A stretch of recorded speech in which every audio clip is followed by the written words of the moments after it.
नमस्कार, स्वागत है आपका और आप देख रहे हैं न्यूज 18 का डिजिटल प्लेटफॉर्म। मैं हूं आपके साथ रजनी चौबे।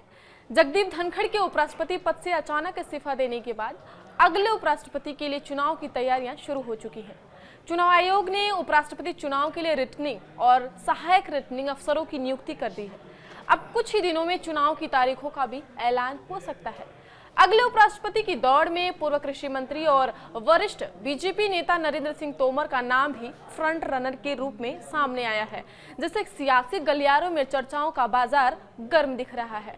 सूत्रों के मुताबिक अगले उपराष्ट्रपति को लेकर भाजपा और एनडीए में मंथन जो है वो अंतिम दौर में है। बीजेपी अपने किसी वरिष्ठ और गैर विवादास्पद नेता को इस संवैधानिक पद के लिए चुनना चाहती है, जो संसद के उच्च सदन यानी राज्यसभा के अध्यक्ष के रूप में भी प्रभावी ढंग से काम कर सके। इसी वजह से नरेंद्र सिंह तोमर का नाम तेजी से चर्चाओं में आया है।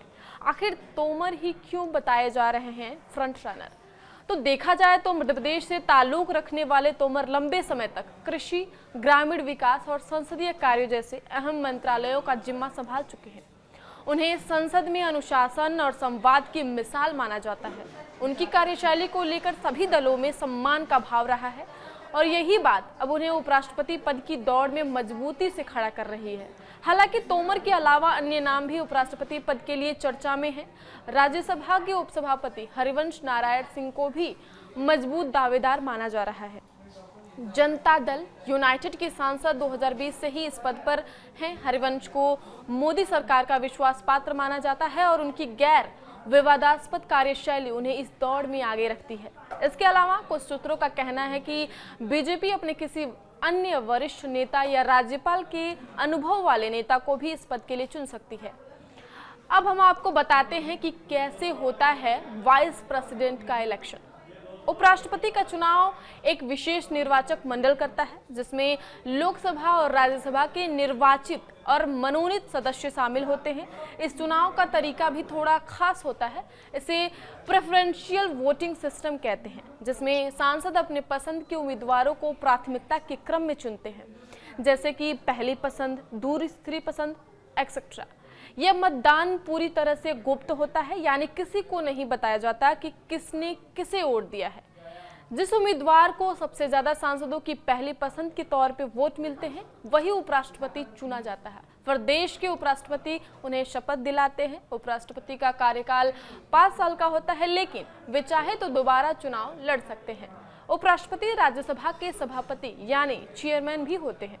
अगर राष्ट्रपति किसी कारणवश अपने पद पर काम नहीं कर पा रहे हो, तो उपराष्ट्रपति को कार्यवाहक राष्ट्रपति की भूमिका भी निभानी पड़ सकती है। इस तरह से भारत में उपराष्ट्रपति का चुनाव एक संवैधानिक और सुनियोजित प्रक्रिया के तहत होता है, जिसमें संसद के सदस्य अपनी भूमिका निभाते हैं। इस उपराष्ट्रपति के पद के लिए कई नाम उभर रहे हैं। अगर समीकरणों और संख्या बल की बात करें तो संसद के दोनों सदनों में सत्ताधारी एनडीए की स्थिति काफी मजबूत है, लेकिन ये जान ले कि उपराष्ट्रपति पद का चुनाव राष्ट्रपति के चुनाव से एकदम अलग होता है। इसमें केवल लोकसभा और राज्यसभा के सांसद ही हिस्सा लेते हैं। अगर राष्ट्रपति के चुनाव में सभी सांसदों के साथ देश भर की विधानसभाओं के विधायक वोट डालते हैं, तो उपराष्ट्रपति चुनाव में वोट डालने का काम केवल सांसद करते हैं। चूंकि ये पद 21 जुलाई को धनखड़ के इस्तीफे से खाली हो चुका है, लिहाजा देश को जनवरी तक नया उपराष्ट्रपति मिल जाना चाहिए। उम्मीद करते हैं कि चुनाव आयोग जल्द ही इसका नोटिफिकेशन जारी करके इसकी प्रक्रिया शुरू करेगा। हालांकि अक्टूबर-नवंबर तक देश में बिहार में भी विधानसभा के चुनाव होने हैं। अब हम आपको बताते हैं कि उपराष्ट्रपति के चुनाव के दौरान क्या क्या क्राइटेरिया होती हैं, क्या प्रोसेस होता है। तो सबसे पहला नंबर जो होता है वो बैलेट पेपर से होता है उपराष्ट्रपति का चुनाव। उपराष्ट्रपति का चुनाव सीक्रेट बैलेट पेपर के जरिए ही होता है। वोटिंग के बाद इसके वोटों की काउंटिंग होती है। उसी दिन रिजल्ट भी घोषित कर दिया जाता है। उपराष्ट्रपति के चुनाव में रिटर्निंग ऑफिसर की भी भूमिका लोकसभा के महासचिव निभाते हैं। देश में पहली बार उपराष्ट्रपति का चुनाव 1952 में राष्ट्रपति चुनाव के साथ ही शुरू हुआ था। सर्वपल्ली राधाकृष्णन देश के पहले उपराष्ट्रपति बने थे। वो 2 कार्यकाल तक इस पद पर रहे। उपराष्ट्रपति का कार्यकाल भी 5 साल का ही होता है। ये चुनाव इसलिए अहम है क्योंकि उपराष्ट्रपति राज्यसभा का सभापति होता है। उपराष्ट्रपति का निर्वाचन संसद के दोनों सदनों के सदस्यों से मिलकर बनने वाले निर्वाचक मंडल यानी इलेक्टोरल कॉलेज के जरिए अनुपातिक प्रतिनिधित्व पद्धति से होता है। संसद के दोनों सदनों के सदस्य इसमें हिस्सा लेते हैं और हर सदस्य केवल एक वोट ही डाल सकता है। राष्ट्रपति चुनाव में चुने हुए सांसदों के साथ विधायक भी मतदान करते हैं, लेकिन राष्ट्रपति चुनाव में कि लोकसभा और राज्यसभा के सांसद ही वोट डाल सकते हैं। क्या मनोनीत सदस्य कर सकते हैं वोट? अगर इस बारे में बात की जाए तो दोनों सदनों के लिए मनोनीत सांसद राष्ट्रपति चुनाव में मतदान नहीं कर सकते हैं, लेकिन वे उपराष्ट्रपति चुनाव में वोटिंग कर सकते हैं। इस तरह से देखा जाए तो उपराष्ट्रपति चुनाव में दोनों सदनों के 790 निर्वाचक हिस्सा लेंगे।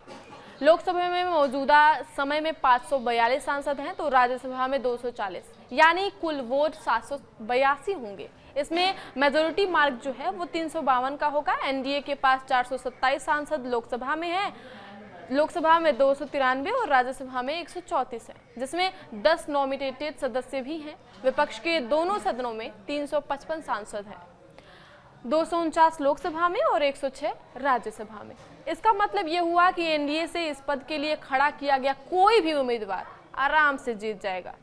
उपराष्ट्रपति के लिए चुनाव इलेक्शन अनुपातिक प्रतिनिधित्व पद्धति से किया जाता है। इसमें वोटिंग खास तरीके से होती है, जिसे सिंगल ट्रांसफरेबल वोट सिस्टम कहते हैं। इसमें मतदाता को वोट तो एक ही देना होता है, मगर उसे अपनी पसंद के आधार पर प्राथमिकता तय करनी होती है।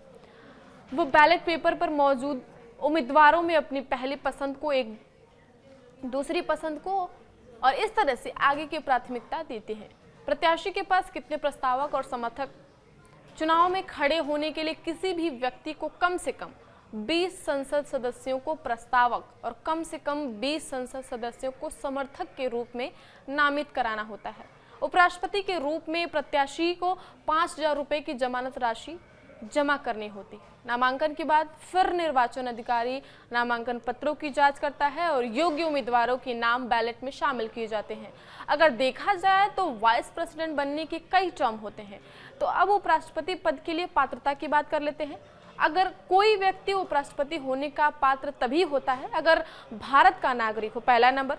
दूसरा नंबर, 35 साल वर्ष की आयु पूरी कर चुका हो। तीसरा, वह राज्यसभा के लिए चुने जाने की योग्यता को पूरा करता हो। चौथा, उसे उस राज्य या संघ राज्य क्षेत्र में संसदीय निर्वाचन क्षेत्र का मतदाता होना चाहिए। पांचवा, कोई व्यक्ति जो भारत सरकार के या किसी राज्य सरकार के अधीन या किसी अधीनस्थ स्थानीय प्राधिकरण के अधीन कोई लाभ का पद धारण करता है, वह भी इसका पात्र नहीं होता है। काउंटिंग भी अलग तरीके से पहले होती है। पहले ये देखा जाता है कि सभी उम्मीदवारों को पहली प्राथमिकता वाले कितने वोट मिले हैं, फिर सभी को मिले पहली प्राथमिकता वाले वोटों को जोड़ा जाता है।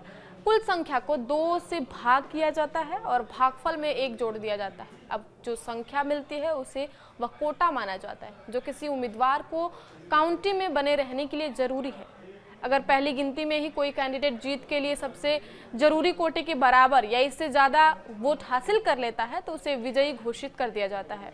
अगर ऐसा न हो पाए तो प्रक्रिया आगे बढ़ाई जाती है। सबसे पहले उस उम्मीदवार की चुनाव की रेस से बाहर किया जाता है जिसे पहली गिनती में सबसे कम वोट मिले हों, लेकिन उसे पहली प्राथमिकता देने वाले वोटों में यह देखा जाता है कि वह दूसरी प्राथमिकता किससे दी गई है। फिर दूसरी प्राथमिकता वाले के वोट अन्य उम्मीदवारों के खाते में ट्रांसफर कर दिए जाते हैं। इन वोटों की मिल जाने से अगर किसी उम्मीदवार के मत कोटे वाली संख्या के बराबर या ज़्यादा हो जाए तो उस उम्मीदवार को विजयी घोषित कर दिया जाता है। उपराष्ट्रपति अगर किसी सदन का सदस्य है तो उपराष्ट्रपति संसद के किसी सदन का या किसी राज्य के विधानमंडल के किसी सदन का सदस्य नहीं होता। यदि संसद के किसी सदन का या किसी राज्य के विधानमंडल के किसी सदन का कोई सदस्य उपराष्ट्रपति का चुनाव होता है तो उसे सदन की अपनी सदस्यता छोड़नी पड़ती है। अब बात कर लेते हैं कि एक उपराष्ट्रपति की जिम्मेदारियां क्या होती हैं।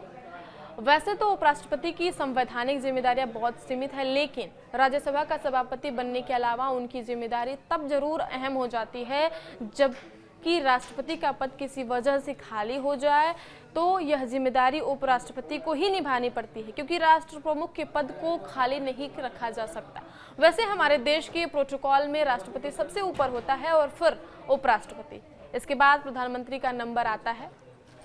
कितने दिनों में चुनाव हो जाना चाहिए उपराष्ट्रपति का, तो अगर बात करें कार्यकाल पूरा हो जाने के 60 दिनों के अंदर चुनाव कराना जरूरी हो जाता है। इसके लिए चुनाव आयोग एक निर्वाचन अधिकारी नियुक्त करता है जो मुख्यतः किसी एक सदन का सेक्रेटरी जनरल होता है। निर्वाचन अधिकारी चुनाव को लेकर पब्लिक नोट जारी करता है और उम्मीदवारों से नामांकन मंगवाता है। आगे की खबरों के लिए आप देखते रहिए न्यूज़ 18 का डिजिटल प्लेटफॉर्म। धन्यवाद।